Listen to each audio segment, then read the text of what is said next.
Welcome back to Flashbacks. I'm Tony from CBFU, and since I've missed so many episodes, let's run them all down real quick right now, starting with episode 18, All-Star Team Up.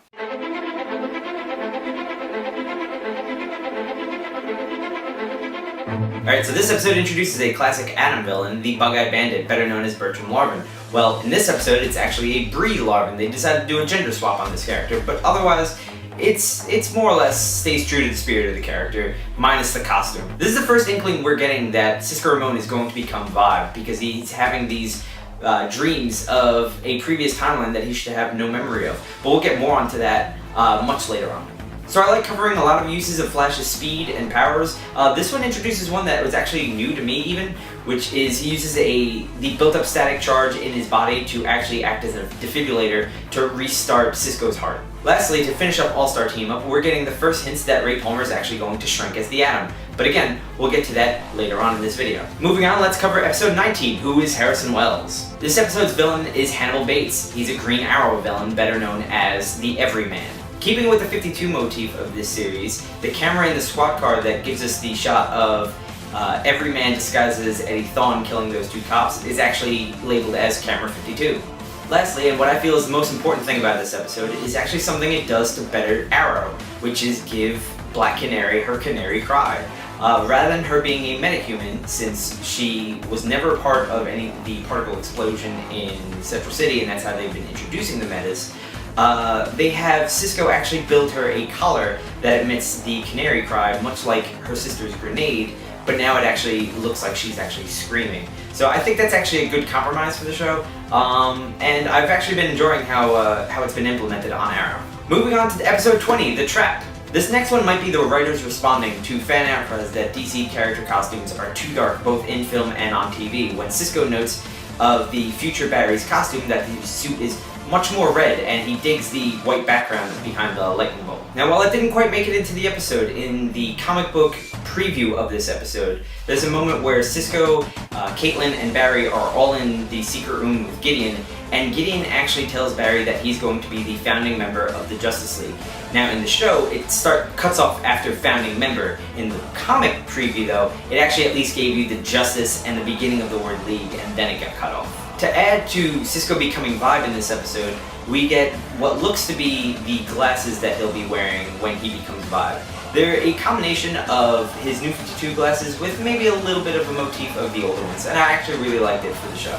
So this episode introduces yet another use of Barry's speed, and it's one I've actually been familiar with in the comics, and that's how Barry uses his arms spinning in like a cyclone kind of motion to put out fires, and he's done this to brace falls of characters, he's done this to put out fires, he's done this to move water in different areas. It's just something he's known to do quite often. Believe it or not, episode 21, Grodd Lives, doesn't really have anything that I need to tell you guys. We've already seen Grodd in motion. This one just gives us a full Grodd appearance and the full extent of his powers up until this point. And it also hints that maybe in the future, as he's getting more and more intelligent, he's going to get bigger and possibly even just start talking without having the need of psychic powers. Moving on to episode 22, Rogue Air. This episode gives us the first look at the secret Rogues Bar. This is where all the rogues go to unwind and hang out and plan out jobs. Barry actually shows up here to talk to Captain Cold because he needs him to transport these other metas. And I also like to point out the fact that maybe it's a bit cheesy, but I actually really dug it. The jukebox, as they're about to start talking, starts playing Cold as Ice by Foreigner. If there's one character that Jeff Johns is synonymous with besides The Flash, it's actually Hal Jordan. And this episode gives us the first direct reference to him. We've seen Barry go to Coast City numerous times to test out his speed and to pick up pizza, but this time when they go to Ferris Air, they note that it's been closed down because one of their test pilots has gone missing, which means Hal Jordan has already gotten the ring and is on Oa, probably learning how to harness that ring. So maybe we'll see him in another season, maybe we'll see him on Legends, who knows, but fingers crossed. So while we've seen Barry face some rogues before in one-on-one situations and when he fought Heatwave and Captain Cold at the same time, this is the first time he's faced almost a full team of them, and this is going to probably be the first iteration of the first team. So it's going to be Captain Cold, Golden Glider, most likely Heatwave, the Mist, possibly Weather Wizard, and Rainbow Raider. Now, I'm not sure if they're all going to come back in Season 2 or if they're all going to be on Legends of Tomorrow, but again, I think that's the first team that they're planning to use on a future episode. While episode 20 may have hinted that Barry is a founding member of the Justice League, we may have seen its first iteration starting to form in this one. And that is with Barry teaming up with Oliver Queen and Ronnie Raymond as Firestorm to take on the Reverse Flash. So quite a few episodes ago, we got to see the first look at the Flash Ring. And when Harrison Wells last used it, he used it to open up the compartment that housed the Reverse Flash suit, and it was stored on a mannequin. This episode, though, introduces the traditional use of it where the suit is actually stored inside the ring, and he uses his speed to basically put it on as it's shot out. Now let's move on to episode 23, the finale, Fast Enough. So for starters, there appear to be no cows in the future if we're to trust Eobard Thawne, and that's precisely 136 years into the future, which would make it year 2151. There were a lot of emotional scenes in this episode, and during one between Barry and his father, Henry tells Barry that the one thing he really hopes for his son is that one day he becomes a father and knows what it feels like to care for his son. And that's what he uses as his motivation to tell Barry to not worry about the past and just keep moving forward. And what's interesting to note is that in the comics, Barry does end up becoming a father, and he and Iris go into the future to raise their children. Something that I like about this series is that it's not afraid to take little jabs at its competitor at Marvel. We've seen them already say Flame On in episode 4, and this time we get Martin Stein actually saying that when the particle accelerator works and the wormhole's created, that he might actually shout out Excelsior, which is actually Stan Lee's catchphrase. While Legends of Tomorrow is still in the early stages of development, we do get to see the Time Sphere, a time machine designed by Rip Hunter, leader of the Time Masters. Now, we know Rip Hunter will appear in the show, but we've yet to be confirmed if his father, Booster Gold, will also appear. So we get the big reveal that Cisco Ramon, since the particle accelerator exploded, is in fact a metahuman, and his powers are that he is still able to experience memories from previous timelines or alternate timelines, and he may actually be able to detect things from different dimensions. In the comics, Vibe's powers work very much in that sense, but he also has like vibrating powers, so we'll see where this goes in Season 2 and possibly Legends of Tomorrow. Now, the Final 52 reference of Season 1 comes in the time that Barry has to go to the past and come back before the wormhole grows into a giant singularity, and that time being 1 minute and 52 seconds. Now, the significance of the number 52, outside of the obvious New 52, really comes from the 2006 weekly series just titled 52.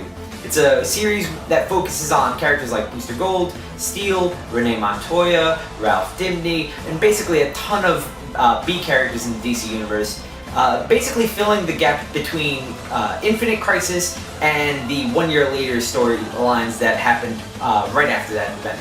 It's one of my favorite DC stories of all time. It's basically 52 weeks of a missing year in that time frame. It's a fantastic read. I strongly recommend anyone that's interested in these kinds of characters to go check it out.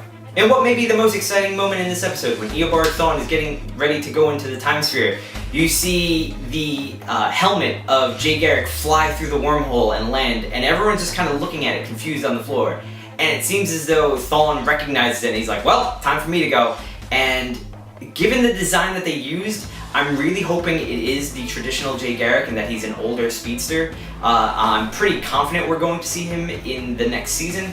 I would really hope to see a world with the Justice Society, which is essentially a team of older superheroes that have been around for a good while, and they would serve as a great means to teach some of these young heroes that are going to be on the CW, both in Flash and Legends of Tomorrow, and even from Arrow. So we'll see where this goes. But that was the most exciting development from this episode. This may be the second time Barry's traveled to the past this season, but this was our first real good look at him traveling through the Speed Force. And in doing so, we see alternate timelines and potential future plot lines, including the fully built Flash Museum. We get a shot of Caitlin Snow transformed into Killer Frost. We get a shot from the Legends of Tomorrow trailer. And we also get a shot of Henry Allen actually being a free man and Barry being the one that's actually in jail. Now, whether or not any of these plotlines will actually come to fruition, we won't know until Season 2 or potentially Legends of Tomorrow. But again, paired with everything else that's gone on in this episode, it leaves us all extremely excited for what's to come in the future. Now, to wrap this all up, I know I said I didn't want to do speculation too much in this series, but I feel like I have to explain at least my interpretation of the ending, which is Eddie Thawne kills himself to save everyone in the room from Eobard Thawne killing everyone. And he does so by shooting himself. Now, without Eddie Thawne, there's no Eobard Thawne. But without Eobard Thawne, there's no death of Nor Allen, and possibly no creation of the Flash. And all of this starts to unravel, and that's why the wormhole opens, and Barry decides to run into it to try to close it up.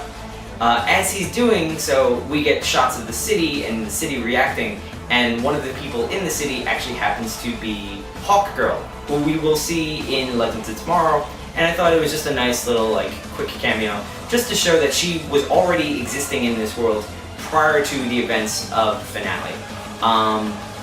Now, how she's going to factor into Legends or Flash Season 2, we don't know yet.